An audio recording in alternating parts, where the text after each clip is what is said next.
Thank you.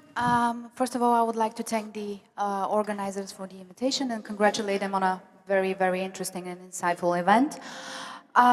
Just maybe a few words about our company. I come from SeeNext. This is a business intelligence company that is focused on providing tailor-made analytical solutions, and our insights team also monitors and tracks several hot industries and topics across Southeast Europe, including the energy sector. We also have a team of expert journalists who cover business stories for Southeast Europe under the SeeNews brand and for the renewable energy sector globally under the Renewables Now brand. In February, we published our second annual analytical report on the renewable energy sector in Southeast Europe, which covers several of the biggest economies in the region: Bulgaria, Croatia, Romania, Serbia, Slovenia, and Greece. And I'm here today to present just a few of the insights from this report. You can read more about it in the leaflets that you have in your folders. Now, I have to say that this data is for 2022 purely because we wanted to keep the data set on par for all countries that were included in the report, so, since there is still no complete data for 2023 for all countries.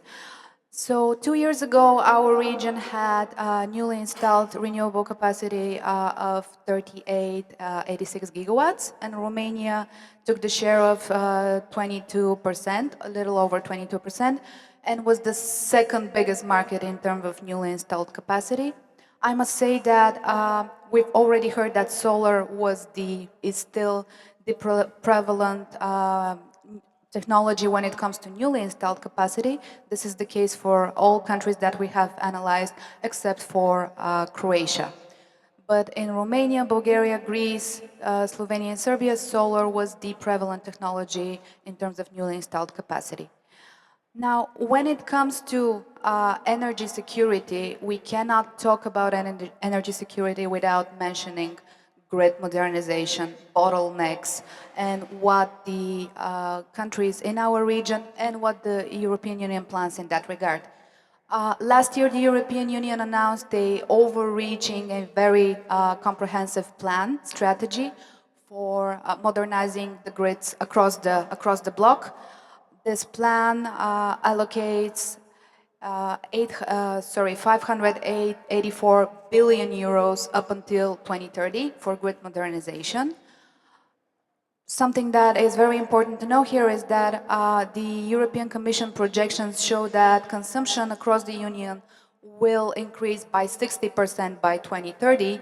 At the same time, more than 40% of the current grid in the countries is more than 40 years old. So we are overdue for modernization. Across the 5 countries that we have analyzed, cumulatively they plan to invest over 14 billion euros in grid modernization. In that regard, Romania's plans announced by ANRE cover for a little less, around 1.5 billion euro, 1.4 billion euro. In regional context, Romania shares the 3rd place in terms of investments planned in grid modernization, along with Bulgaria.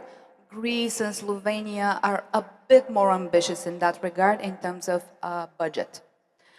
What is important here is that while the plans for the next several years cover and plan to address bottlenecks, at the same time we know that the currently updated National Energy and Climate Plan calls for more than a doubling of the renewable energy capacity installments until 2030.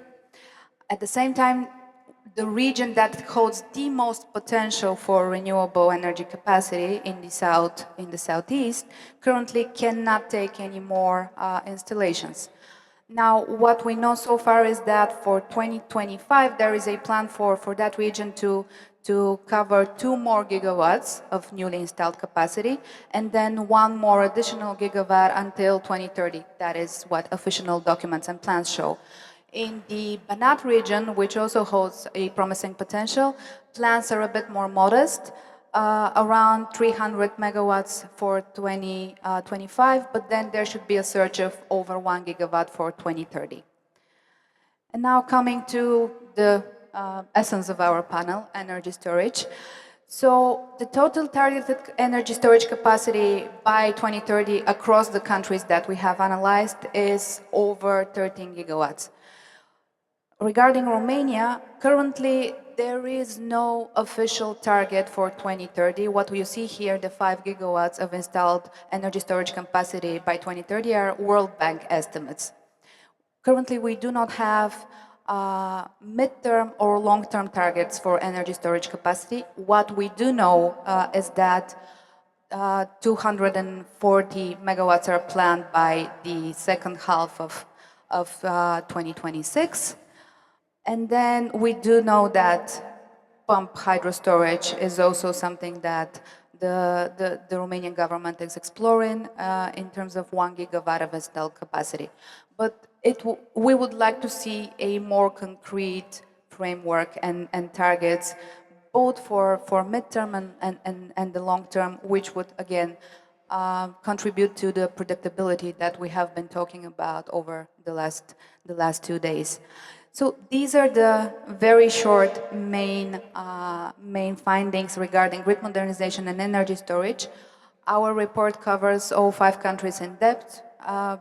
Feel free to reach out after the panel if you are interested in more data on that. Thank you. Thanks, Liliya. So I've noticed in your presentation some keywords like, okay, we're going to have renewable energy sources development. We're going to need grid development. For this one, we have not targets, not a framework, but the storage is still in terms of potential. And we need that framework. So I'm going to just ask you a first follow-up question. Thinking of Romania in the context of Southeast Europe, what word comes to your mind at first when you think about storage? Well, it's not only about Romania. So Romania sort of mirrors the development across the entire region. What comes first to mind would be there are plans, but they are vague, and the Commission, even in their assessment of the updated National Recovery and Resilience Plan, and this is also, by the way, the case for Bulgaria, made a strong emphasis on the fact that yes, you do have a plan, but you do not have the roadmap how to get there. You do have the final destination, but how would you get there? And this is, I think, the problem. The issue, let's not call it a problem, with all our countries in Southeast Europe.